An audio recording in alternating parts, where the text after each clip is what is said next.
This video is sponsored by BuyMode shopping app. Hi friends, welcome to all. நம்ம இந்த வீடியோவில் திருவள்ளுவர் பற்றி பார்க்கலாம் வாங்க. பழந்தமிழ் இலக்கியமான திருக்குறளை இயற்றியவர் திருவள்ளுவர். இவர் ஒரு தமிழ் புலவர் ஆவார்.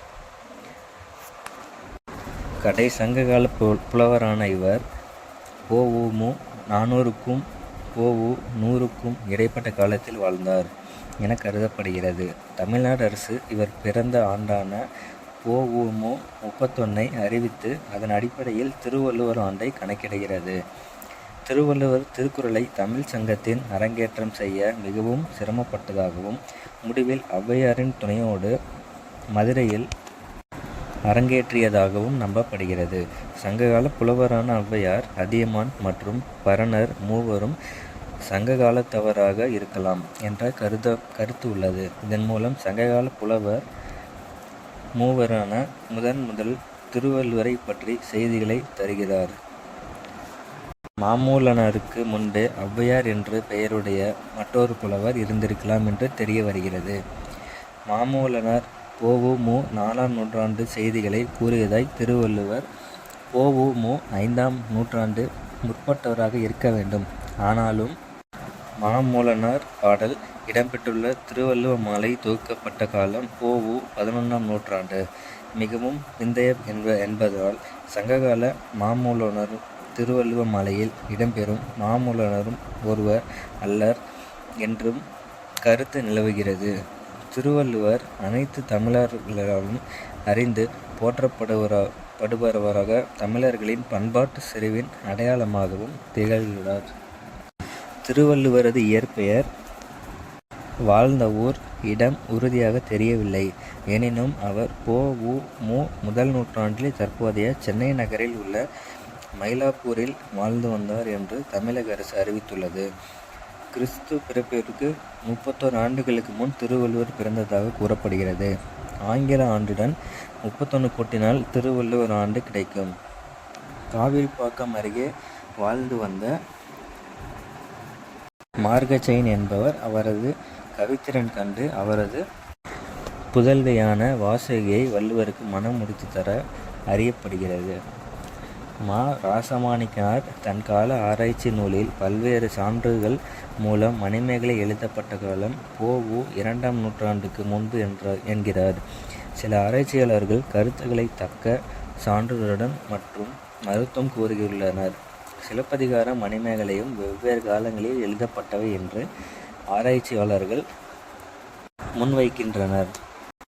தேவர், நாயனார், தெய்வப்புலவர், சென்னாப்போதார், பெருநாவலர், பொய்கை புலவர், மாதனுபங்கி பொய்மொழி புலவர், முதற்பாவலர்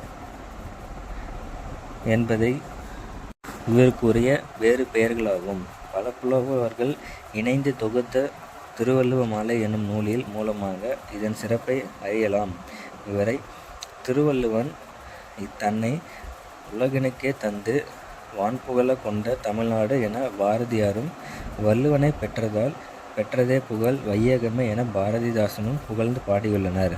திருக்குறள், ஞான வெட்டியான், பஞ்சரத்தினம், சுதந்திரசேகரன் இவரின் படைப்புகளாகும். திருக்குறளில் கூறப்பட்டுள்ள அறக்கோட்பாடுகள் சமண சமய நீதி நெறிகளை நெருங்கி உள்ளதாக இவர் சமணராக இருக்கலாம் என்று எண்ணுகின்றனர்.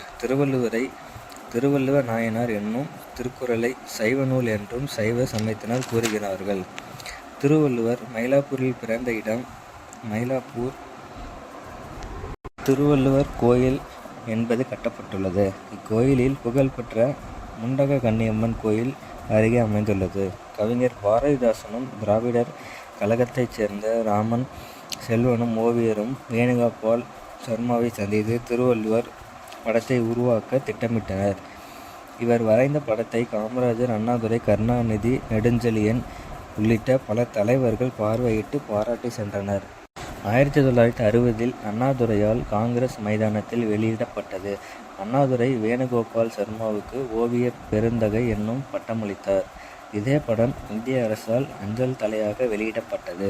1995இல் தஞ்சாவூரில் நடந்த 8வது உலக தமிழராய்ச்சி மாநாட்டை ஒட்டி இந்திய அரசால் 2 ரூபாய் நாணயங்கள் வெளியிட்டது. கன்னியாகுமரியில் 133 அடி உயர வள்ளுவர் சிலை தமிழ்நாடு அரசால் அமைக்கப்பட்டுள்ளது.